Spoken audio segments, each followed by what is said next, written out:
Hi David, wanted to show you the videos and photos of what we did to your watch and what we took to restore it. So this watch had arrived to us in a pretty poor condition. As you noted, it did have an issue winding the watch, and it was generally a typical Soviet watch purchase experience from eBay and other marketplaces. It had all sorts of dirt in it. It was struggling to wind. We will later find out why, but spoiler, this area right here, somebody replaced it for a wrong uh, ratchet wheel, this one with the stars, and it was making too much of a contact. Too much of things is not always a good thing. It was making too much of a contact patch with the winding wheel, and that was why you experienced issues winding the watch. We took the watch apart. I personally took pictures of the watch. I inspected it. I noted down everything that needed to be done. You can see some corrosion on the hands here. That later actually broke off when we were cleaning it. The rust remover took off the remaining bits of metal, whatever was left there, and the tip of the hand broke off. Putting it on the time grapher, you can see that it does have some decent amplitude with the dial down, with the dial up position, but moving on to dial down position, the amplitude drops significantly, almost half what it was, and definitely less than ideal. The beat error is a lot, and the fluctuating amplitude is definitely an issue with this watch. Moving on to the actual repair, there's a whole lot of dirt that you can see under the microscope, tiny particles here and there, but nothing that a good cleaning can't fix. Lots of over-oiled areas. There should be barely a tiny splotch of oil right here, but instead the whole cover is drenched in oil. I guess that's better than no oil at all, but again, you gotta know the limit. There's a tons of dirt inside the main plate of the watch. Cleaning the parts of the watch, you can see just how much dirt there were in the movement. This is one of the dirtiest movements I've seen. This is a petri dish, and you can see tons and tons of dirt in this watch. Now we put the parts, after this rough cleaning in gasoline, we put them into a rotary cleaning machine, and look at how much these things shine after the cleaning. We've recorded a video to show it. Look at how they shine. No dirt, no dust, no hairs whatsoever. Moving on to the other issues with the watch, when I was inspecting the watch, I noticed that the famous swan neck regulator, and again, you can already see how much cleaner the movement is. The swan neck regulator had this little thing on it. It was broken off. So our watchmaker, the great repairs man, skilled as he is, he made a new part from scratch. This is tiny. This thing is, I don't even know how to describe it.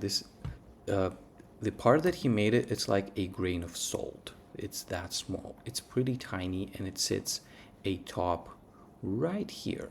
That's the size of this part.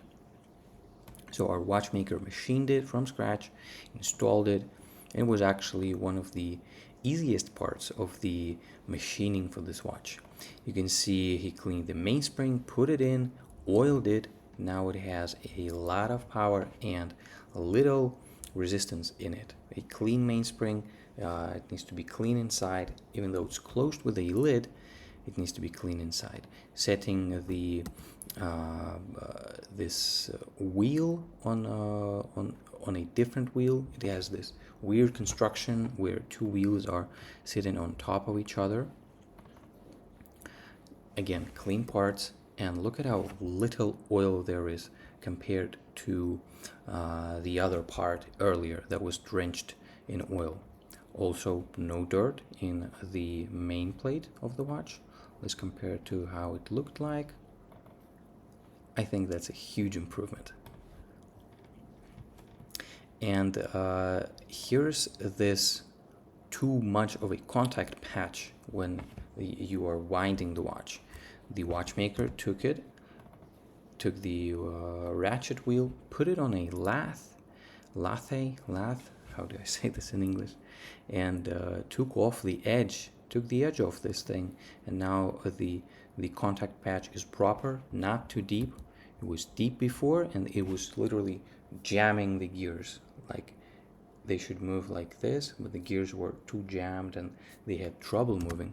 Now it winds correctly.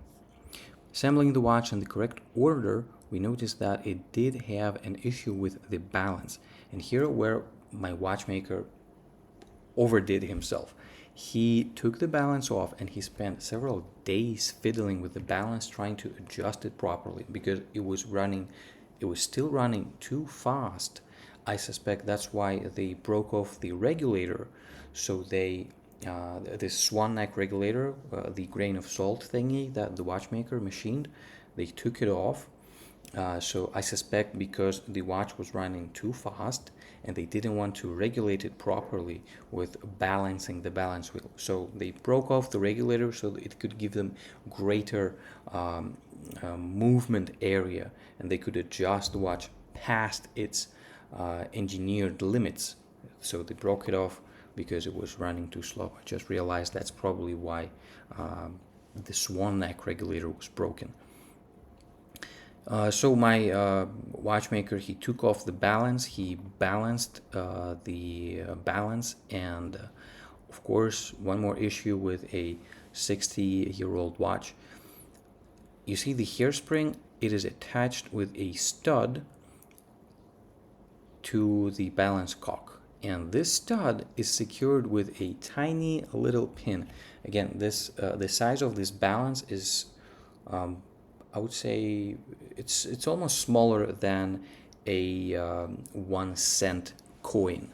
So this is tiny. This is tiny things that we are working with. So this was the old securing pin. The watchmaker makes a new one.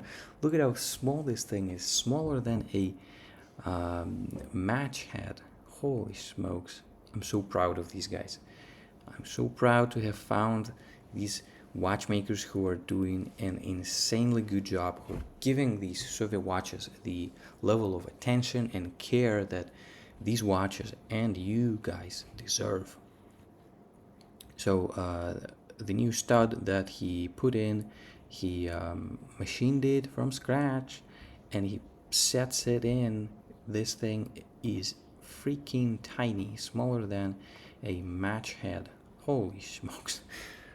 Anyway, we balanced the watch and we were able to achieve amazing timing without breaking the swan neck regulator. Look, the amplitude is 290 degrees. The rate is -4 seconds a day. But that's nothing. Anybody can adjust a watch like that. You can break off a swan neck regulator with an imbalanced balance. That watch will tick nicely. The real deal is flipping the watch and seeing it in different positions. So that's what my watchmaker Dmitry does. He flipped the watch and you can see that's where the old trace was. Here where the new trace begins, the amplitude is still good, amazing high amplitude of 270 degrees. The rate increased to barely less than 10 seconds a day. This watch is as reliable as it has left the factory 60 years ago.